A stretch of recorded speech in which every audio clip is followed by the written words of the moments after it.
నీ విద్యను నువ్వే సంపాదించుకోవాలి, నీ మనసును నువ్వే శాంతపరచుకోవాలి, నీ రోగాన్ని నువ్వే తీసుకోవాలి. ఉద్ధరేదాత్మనాత్మానం ఆత్మానం అవసాదయేత్ ఆత్మైవ హ్యాత్మనో బంధు ఆత్మైవ రిపరాత్మనః. ఏదైతే భగవద్గీతలో చెప్పబడిందో యేసుక్రీస్తు కూడా, యేసు ప్రభు కూడా అదే చెప్పాడు. As you so you reap. నువ్వు ఏది విత్తుతావో దాన్నే కోసుకుంటావు. వేప విత్తు వేస్తే మామిడి పండు రాదు.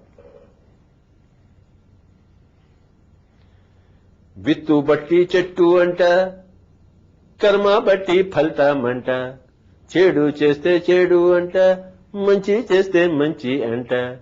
చూసారా? విత్తు బట్టి చెట్టు అంట, కర్మ బట్టి ఫలితం అంట, చెడు చేస్తే చెడు అంట, మంచి చేస్తే మంచి అంట. నువ్వేది చేస్తావో దాన్ని పొందుతావు. కర్మ సిద్ధాంతం.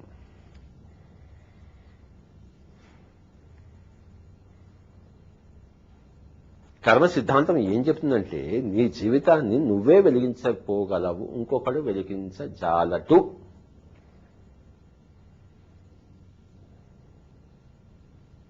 ఇది అర్థం చేసుకోకపోతే ఏమవుతుంది? తల్లిదండ్రుల మీద కోపం, ఉపాధ్యాయుల మీద కోపం, సంఘం మీద కోపం, ఆ దేవుడి మీద కోపం.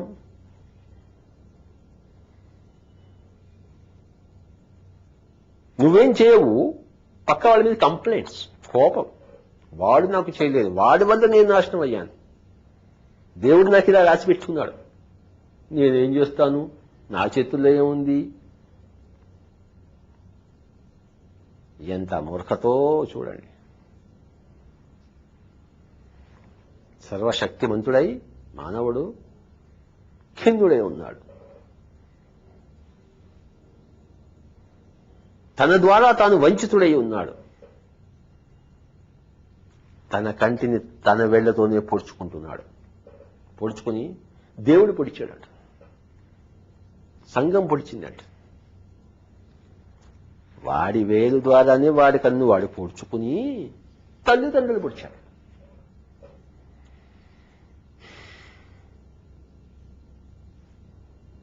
చూశాడు.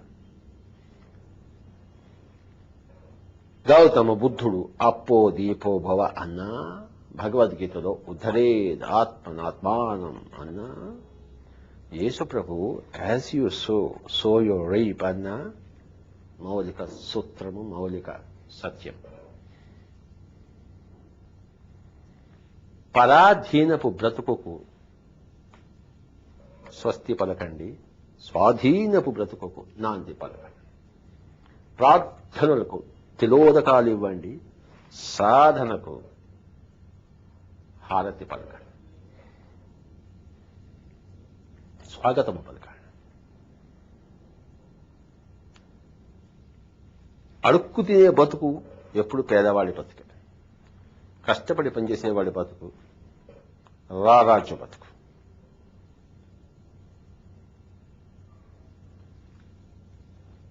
కనుక మై డియర్ ఫ్రెండ్స్, ఆధ్యాత్మికతలో ప్రప్రథమంగా చెప్పేది ఏంటంటే నీ వాస్తవానికి నువ్వే సృష్టికర్తవు.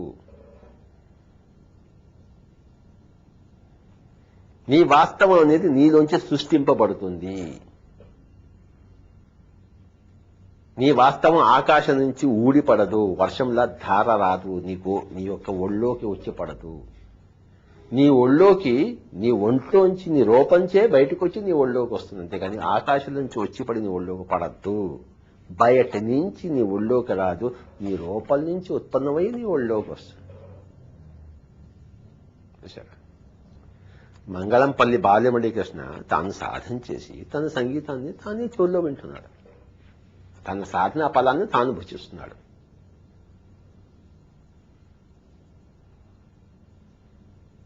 పక్కవాళ్ళ సాధనా ఫలాన్ని నువ్వు భుజించజాలవు, నీ సాధనా ఫలాన్ని పక్కవాడు భుజింపజాలడు. నీ సాధనా ఫలాన్ని పక్కవాడికి ధారపోయలేవు, అసంభవము. కుక్క తోకని, వంకరగా ఉన్న కుక్క తోకని కాసేపు పట్టుకుంటావు, చెయ్యి వదిలిపెట్టంగానే మళ్ళీ వంకర. అదేం పట్టుకోవడము, అదేం తిన్నగా అయ్యింది. తిన్నగా కాలేదని నువ్వు పట్టుకుని వేస్ట్. కుక్క తోకని పట్టుకుని కుక్క సంతోషిస్తుంది, నా తోక తిన్నగా అయిపోయింది అని చెప్పేసి.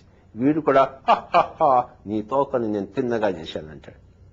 వదిలిపెట్టంగానే మళ్ళీ యథారాజా తథాప్రాజ, మళ్ళీ కుక్క రావాలి.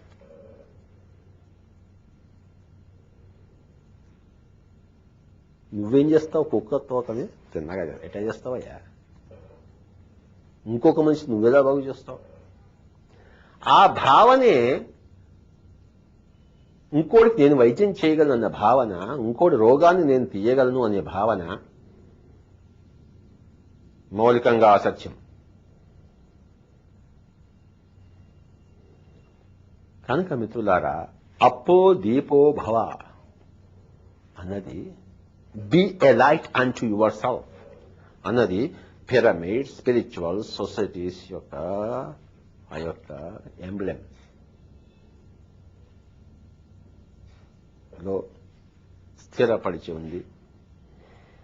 ఎలాగైతే గవర్నమెంట్ ఆఫ్ ఇండియాకి సత్యమేవ జయతే ఉందో, ఎలాగైతే రామకృష్ణ మిషన్కి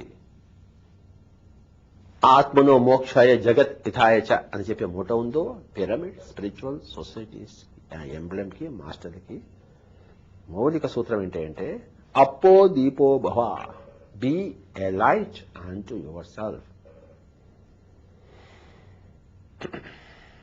చిన్నప్పటి నుంచే చెప్పాలి దీని అందరికీ. ముసలి వాళ్ళేంతో చెప్పేం లా.